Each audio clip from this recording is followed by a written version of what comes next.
వెంకటేశ్వరరావు గారిని చూసినప్పుడు మనిషి ఇంత మునిపే భరత్ చెప్పాడు.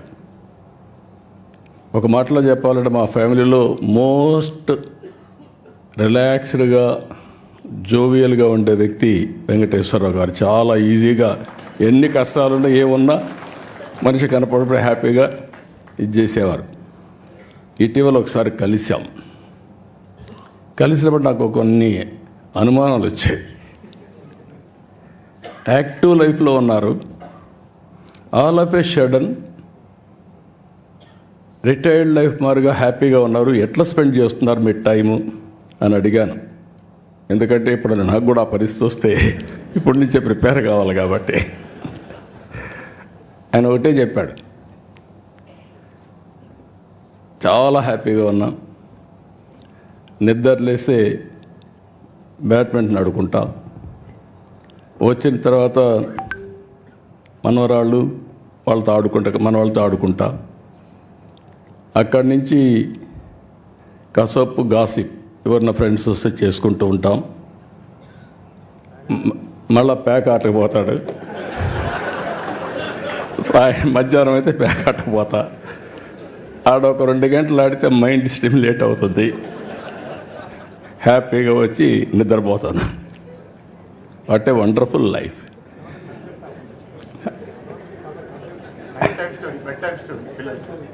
పిల్లలకి అది కూడా చెప్పాడు, నేను మర్చిపోయాను. పిల్లలకి రాత్రిలో ఒక స్టోరీ చెప్పి ఏం హ్యాపీగా నిద్రపోతాడు. అదే మరి ఫ్రెండ్స్తో కలిసి విదేశాల్లో తిరగడం ప్రారంభించాడు. పోయినప్పుడు అక్కడ కూడా ఈ అధ్యయనం చేయడం ఇవన్నీ చేశారు. కానీ ఇన్ని పనులుండి ఇప్పటికి మీరు ఒకసారి చూస్తే ఒక 5 పుస్తకాలు రాశాడు ఆయన. ఈ ఎక్స్పీరియన్స్ చూసినప్పుడు ఫస్ట్ది ఒక చరిత్రలో కొన్ని నిజాలు, ఫస్ట్ బుక్ రాశాడు. అక్కడి నుంచి విభజన జరిగిన తర్వాత మేమందరం ఇంక్లూడింగ్ వెంకయ్యనాయుడు గారు విభజనలో బిజీగా ఉన్నాం. వెంకయ్యనాయుడు గారు పార్లమెంట్లో ఫైట్ చేయడం, ఆ సీన్ చూసిన తర్వాత బాధపడడం అవన్నీ జరిగాయి. అయితే వెంకటేశ్వరరావు గారు దాని మీద డెప్త్కి వెళ్ళి తెలుగువారి చరిత్ర వేర్పాటు వాదం ఎందుకు వచ్చిందని పుస్తకం రాసే పరిస్థితికి వచ్చారు. 3వ పుస్తకం అక్కడి నుంచి వదిలిపెట్టలేదు, ప్రపంచతత్వం నాయకత్వం. దీని మీద అధ్యయనం చేసి ఒక బుక్ ఒకటి రాసే పరిస్థితికి వచ్చాడు.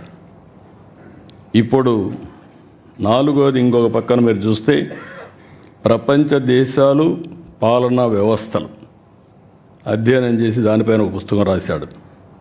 ఇప్పుడు ప్రపంచ చరిత్ర ఆది నుంచి నేటి వరకు, ఇంకా ఆయన మాటల్లోనే చెప్పాడు కాబట్టి నేను ఎక్కువ చెప్పను, మొత్తం డీటెయిల్ అన్ని ఆ తర్వాత జరగబోయేటి కూడా చెప్పాడు.